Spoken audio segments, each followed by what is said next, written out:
Shalom, perkenalkan nama saya Tesalonika Lumempo, NIM 2003 11080334 dari program studi agroteknologi Fakultas Pertanian Universitas Samratulangi Manado. Pada video kali ini saya akan memaparkan tentang modifikasi daun, batang, akar beserta contohnya.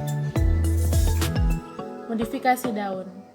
Modifikasi daun adalah variasi pada daun yang terjadi sebab akibatnya adanya reduksi atau penambahan jaringan-jaringan tertentu selama perkembangannya karena faktor kegiatannya daun itu sendiri oleh lingkungannya. Modifikasi daun erat kaitannya dengan adaptasi yang bertujuan untuk mempertahankan hidupnya.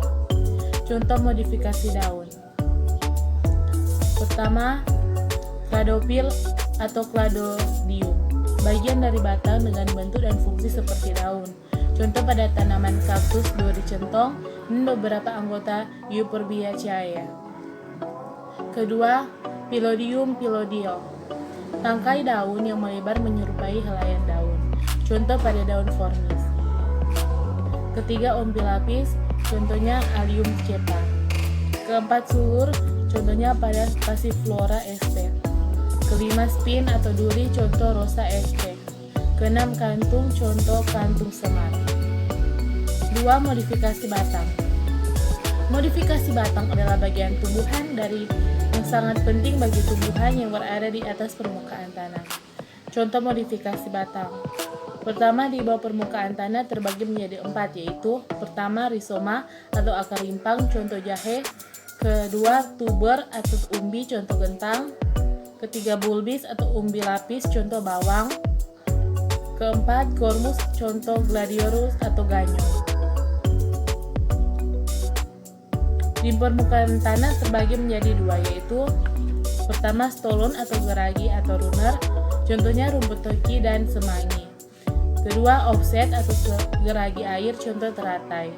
Ketiga, di atas permukaan tanah terbagi menjadi 4, yaitu pertama, tendril atau sulur, contoh anggur markisa. Kedua, tom atau duri, contoh jeruk nipis. Ketiga, bulbis, batang yang menggemuk, contoh nanas. Keempat, caldopilis, batang seperti daun, contoh asparagus. Ketiga, modifikasi akar. Modifikasi akar adalah akar dapat mengalami perubahan dapat disebabkan oleh faktor lingkungan atau susunan tuntutan tertentu. Dalam bagian tumbuhan, akar bukan hanya berguna sebagai penyerapan, namun juga menjadi tempat cadangan makanan pernapasan, pembeli, penopang berdirinya batang, penghisap, dan lain-lain. Contoh modifikasi akar, pertama akar udara atau akar gantung. Misalnya akar anggrek, kalajengking, tapi setelah mencapai tanah, bagian yang masuk akan berkelakuan seperti akar biasa, yaitu menyerap air dan zat makanan dari tanah. Kedua, akar penggerak atau penghisap. Contohnya pada benalu, akarnya menyerupai akar penggerak yang menembus kulit batang inangnya ke bagian bawah kayu. Ketiga, akar pelekat, misalnya pada lada dan daun sirih. Keempat, akar pembelit, misalnya pada vanili. Kelima, akar nafas, misalnya pada bogen dan kayu api. Keenam adalah akar tunjang. Akar ini kita dapat temui pada pohon pandan.